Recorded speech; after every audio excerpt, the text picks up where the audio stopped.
So, do you have a savior complex?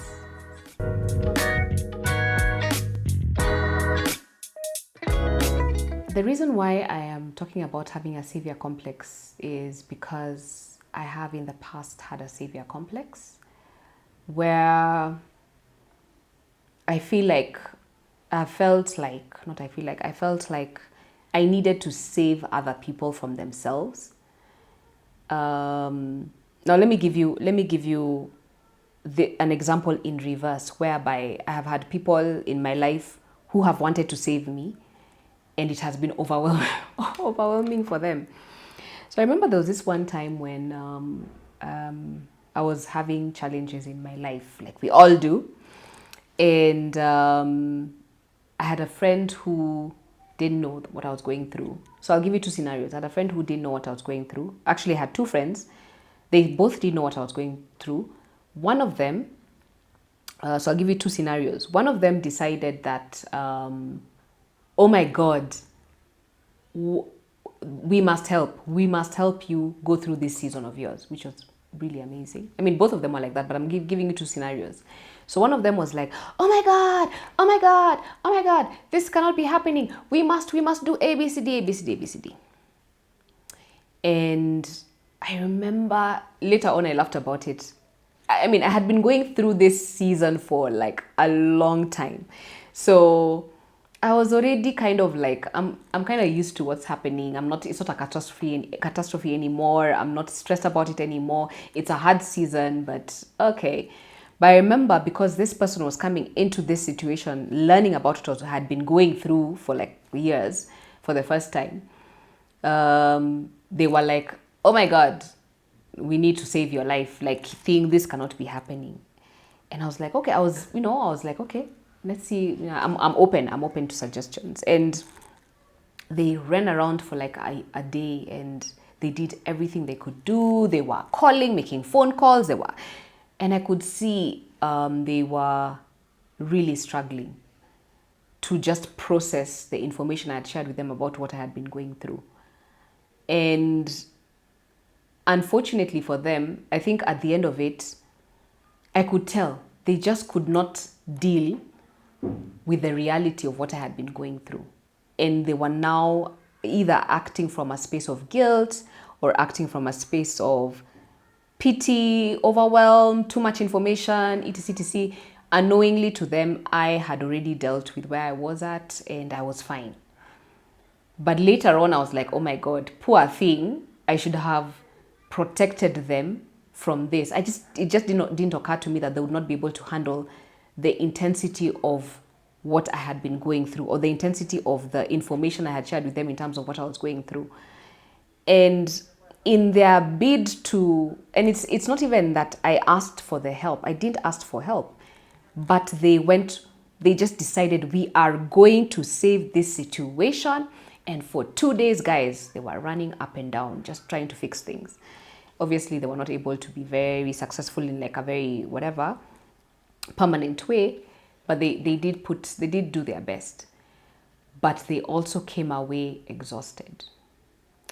So later on, I was just thinking about it, and I was like, oh, it was almost like they were in a savior complex situation, but they had not assessed who they were coming to save, or the situation they were coming to save me from, and they got overwhelmed.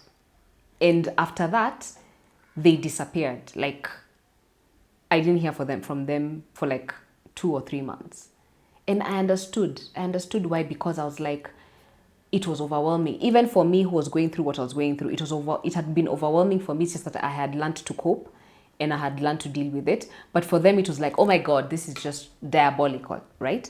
So sometimes when you have a savior complex and you want to save everybody, you find yourself in the mud, right? It's like, there's a saying, I can't remember, that when you wrestle with pigs, you end up as dirty as the pigs. So you could have been clean, but then you get in the mud with them. There's no way you're going to wrestle with a pig and not get mud on your face. So sometimes, as somebody who wants to save somebody else, when you go in and you're like, want to save this situation, you get mud in your face. and it's not necessary, right? Another, on the flip side, I had another friend, similar, different timelines, who also heard about my situation, and they were just very sober about it. And they said, you know what, this is how I can help. I can't do this, I can't do this, this is how I can help. And they helped, and it was amazing. And they left without mud on their faces. You understand?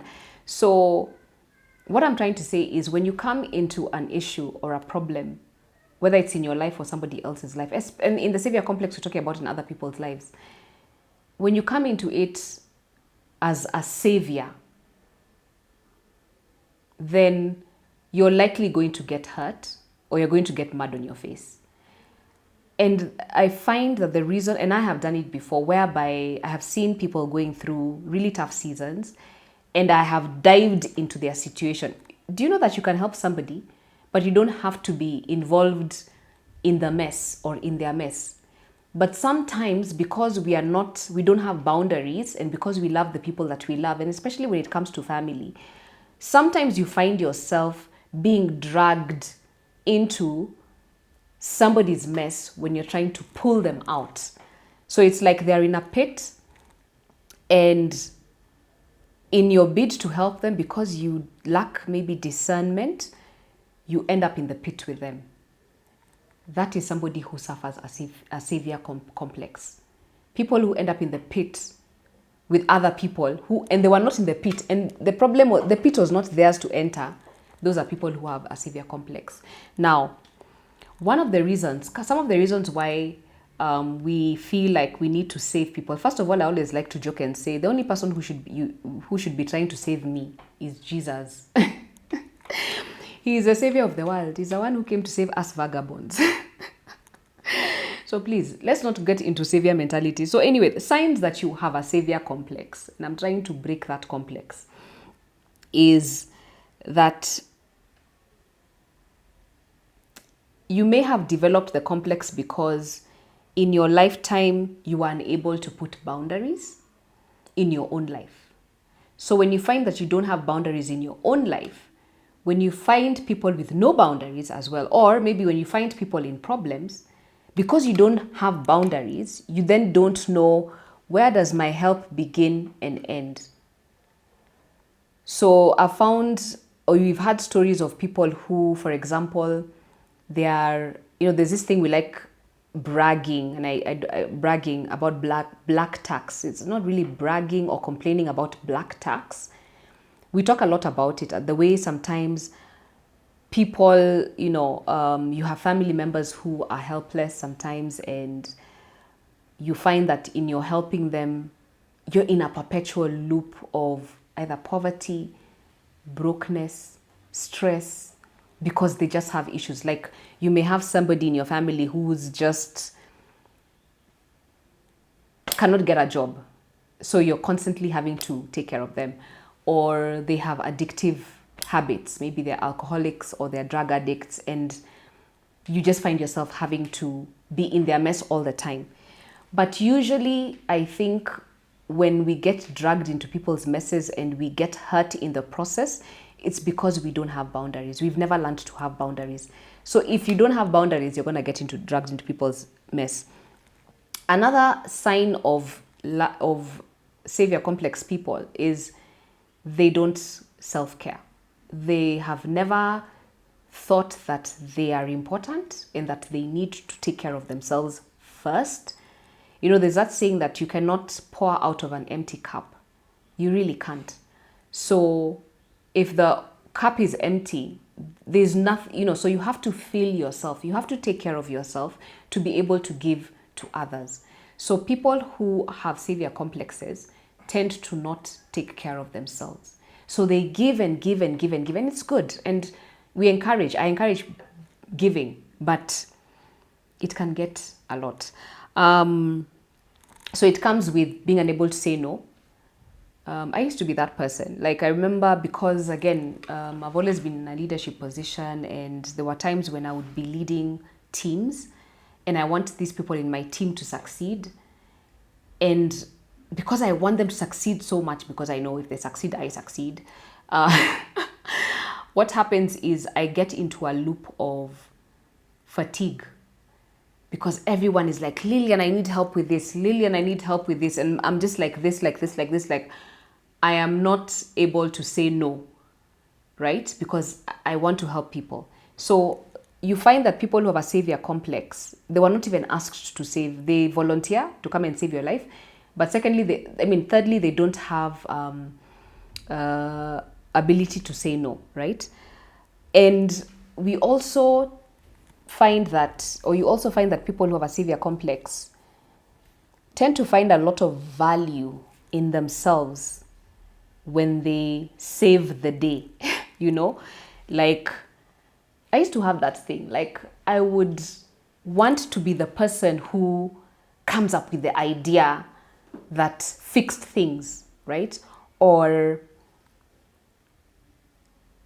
and in my head, I would convince myself that I'm only just trying to help. I'm only trying to.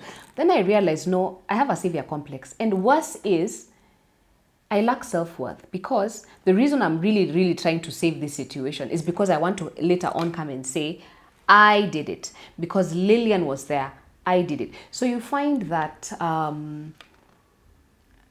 lot of people help, not because they really want to help, but because they want to say that I helped this person, or they want that person later on to be able to say, Lillian helped me. So and so helped me get to where I am, you know? So you end up in this trap of being a savior. Then what happens is, anyone who let me give you an example. It could be at work. If you're constantly burnt out, guys, you probably are suffering from savior complex. If you're constantly burnt out, like every time, I sometimes I have, I talk to some of my friends, and sometimes I'm like, guys, but you need to stop, because they are constantly maybe complaining about their place of work and how their boss is A, B, C, D, and how, for me, luckily, I've never really, not luckily, because I'm not saying it's bad to have a job, but for whatever reason, I've never been employed, really, like gainfully employed, especially after campus. And so I've never really interacted with bosses in that sense. I've had difficult clients, but with clients, I have the luxury that I can fire them, or I can say to them, I'm not working with you. But sometimes with employment, it's a bit hard to tell your boss to, like, go, to piss off, kind of thing. So you find that you're in this loop of complaining. What I've found with these people is sometimes it's not even the boss that is the problem. What I've found is these people just, again, can't say no. So they're constantly working. They're like, I have a rule. On weekends these days, I don't pick calls that are work related. I don't respond to work related emails and texts. I do not. But you find that sometimes in the workspace, I've seen people having to work. Your boss is calling you at 8 p.m., 9 p.m. And I'm like, why are they calling you at 8 p.m., 9 p.m.? There are no boundaries. So, but it's not the boss's fault. It's you who wants to, and I'm saying this with a lot of love and care, it's you who wants to shine and show your boss that you're a hard worker. So it's also selfish, right? Or you want to be, you want to look like you do the most, right? And unfortunately, what I found in this world that we live in, especially in the corporate culture, it's like if you do the most, you're the best. I think that's such a big fallacy. Yeah. So what you need to recognize is sometimes we, especially when it comes to family context, we kind of think that we kind of take responsibility for other people's happiness or unhappiness. Like if somebody is happy, we are happy.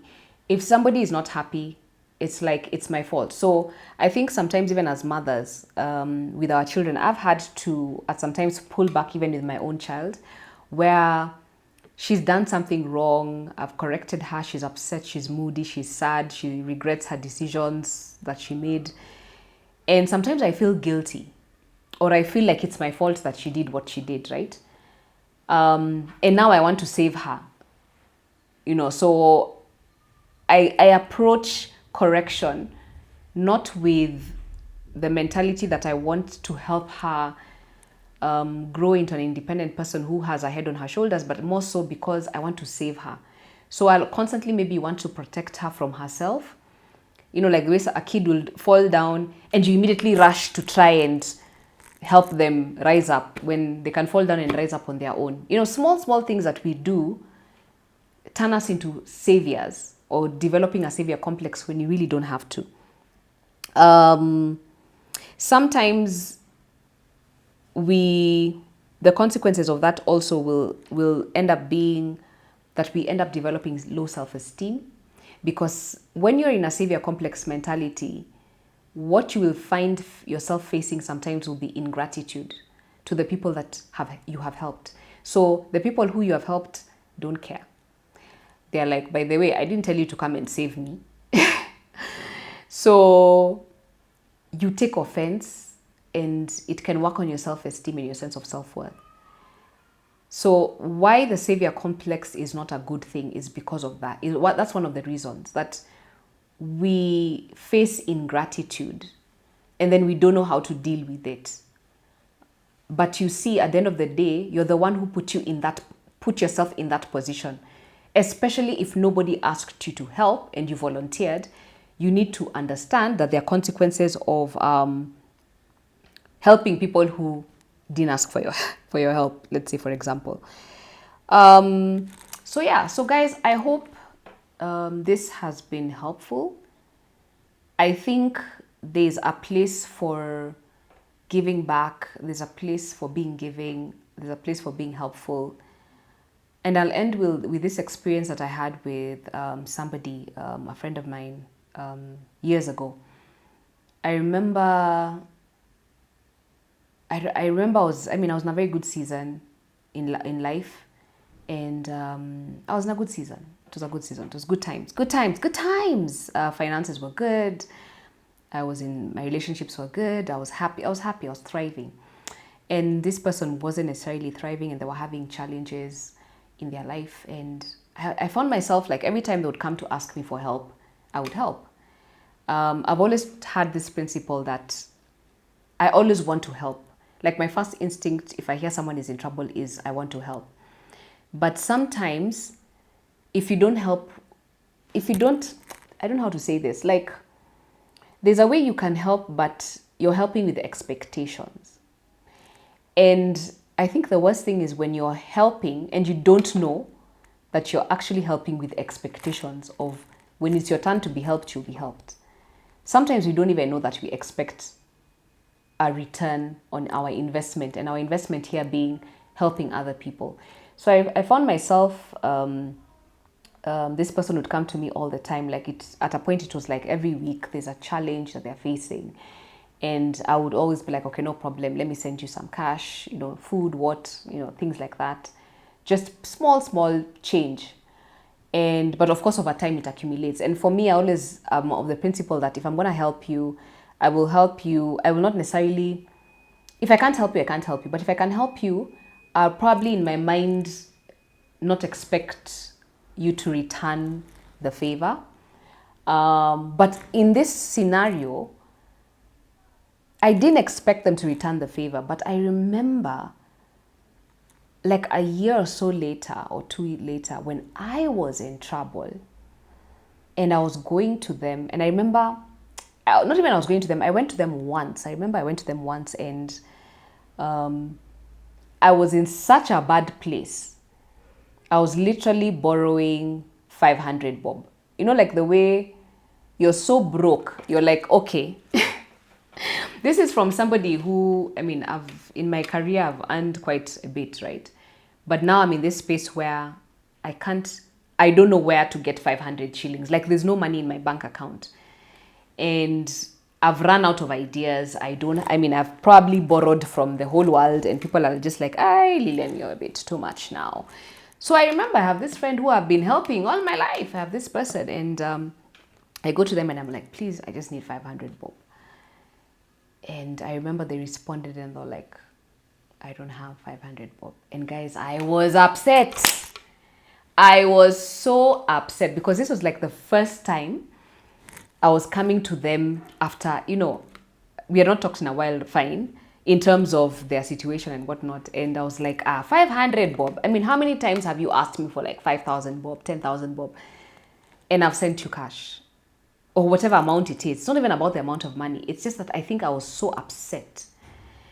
But what hit me later, like I stood on that issue for like, I think even a year. I was still there whining and saying, I used to help this person. And then when I wanted 500 bob, they couldn't, and I was really whining about it and making it look like this person was such a bad person. And in hindsight, I was like, maybe they really couldn't help me, right? But also, I felt a bit convicted because, in the sense that I felt convicted in the sense of why was I feeling hurt about them not being able to help out? And I think it's because I had developed this savior complex, and now my happiness was predicated on them helping me when I needed it. And in my savior complex, I had also made my mind up. My mind was made up rather, that when it was my turn to be helped, they owed me, kind of thing. But that was on me, right? So for me, what I'm saying is helping is good. It's great. Be giving. There are people who genuinely need it, but never help from a point of I'm your savior. Like I said, it's only Jesus Christ who died for us, my friends. For those who believe, right? Nobody owes you anything. Even as much as someone will disagree with what I'm saying right now, just because I helped you doesn't mean you owe me. Unless now we agreed that you're gonna pay me back. But if I helped you out of my goodness of my heart, you don't owe me, right? That is where we learn to also help to the extent that we can help, and help knowing that if it doesn't come back, we are good, right? So that's it for now, and hope to see you soon, guys. Please like, subscribe, share. Yeah, see you soon. Bye.